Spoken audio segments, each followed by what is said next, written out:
wabarakatuh. Selamat datang di pembelajaran IPS kelas 8 SMP Negeri 12 Magelang. Kami dari kelompok 8 kelas 8E yang beranggotakan Alivia Fernanda absen 2, Kalila Mutiara Madewi absen 10, Muhammad Mirza absen 17, dan Nida Novia absen 19.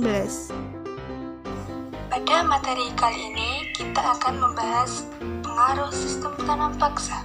Apa sih pengaruh sistem tanam paksa? Yuk kita simak.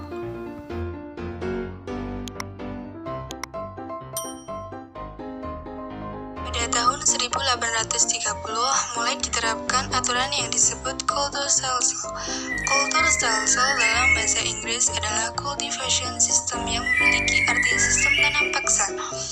Kultur stelsel disebut juga sistem tanam paksa, ialah peraturan yang dikeluarkan oleh Gubernur Jenderal Johannes van den Bos pada tahun 1830 yang diwajibkan setiap desa menyisihkan sebagian tanahnya 20% untuk ditanami komoditi ekspor, khususnya kopi, tebu, teh, lada, kina, dan tembakau.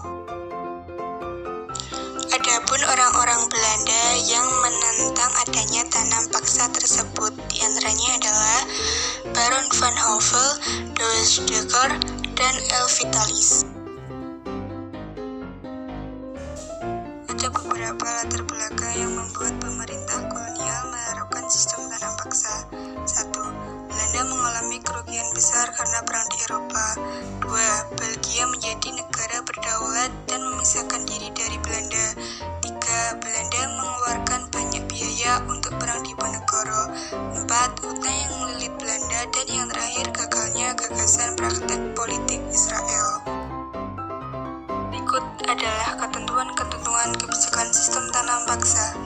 Yang pertama, penduduk wajib menyerahkan 1/5 tanahnya untuk ditanami tanaman wajib dan berkualitas ekspor. Yang kedua, tanah yang ditanami tanaman wajib bebas dari pajak tanah. Yang ketiga, waktu yang digunakan untuk pengerjaan tanaman wajib tidak melebihi waktu untuk menanam padi. Yang keempat, apabila harga tanaman wajib setelah dijual melebihi besarnya pajak tanah, kelebihannya dikembalikan ke penduduk. Yang kelima, kegagalan panen tanaman wajib bukan kesalahan penduduk, melainkan menjadi tanggung jawab pemerintah Belanda. Yang keenam, penduduk dalam pekerjaannya memimpin penguasa pribumi, sedangkan pegawai Eropa menjadi pengawas, pemungkut, dan pengangkut. Yang ketujuh, penduduk yang tidak memiliki tanah harus melakukan kerja wajib selama 1/5 tahun atau 66 hari dan mendapat upah. Penderitaan rakyat Indonesia akibat kebijakan tanam paksa ini dapat dilihat dari jumlah angka kematian rakyat Indonesia yang tinggi akibat kelaparan dan penyakit kekurangan gizi.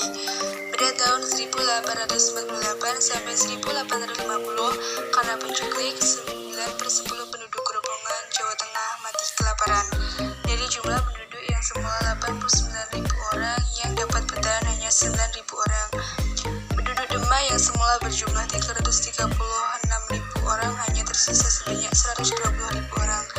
Data ini belum termasuk data penduduk di daerah lain yang menunjukkan betapa mengerikannya masa penjajahan saat itu.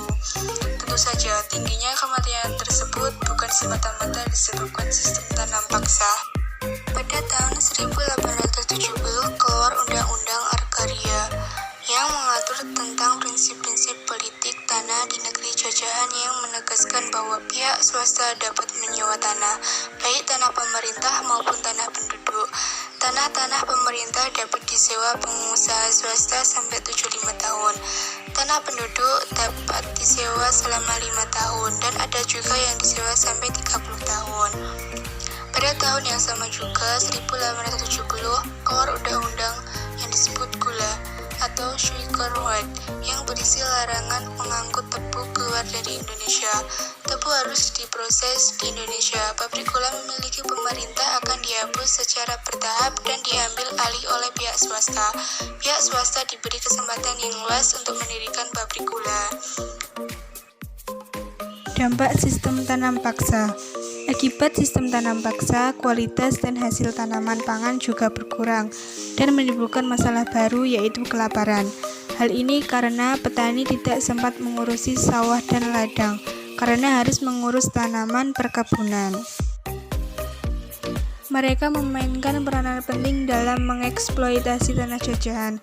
Tanah jajahan di Indonesia berfungsi sebagai tempat untuk mendapatkan bahan mentah untuk kepentingan industri di Eropa dan tempat penanaman modal asing, tempat pemasaran barang-barang hasil industri dari Eropa, serta penyedia tenaga kerja yang murah. Nah, itu tadi video pembelajaran dari kelompok kami. Mohon maaf jika ada tutur kata yang kurang berkenan. Terima kasih sudah menonton video dari kelompok kami. Saya akhiri. Wassalamualaikum warahmatullahi wabarakatuh. Sampai jumpa.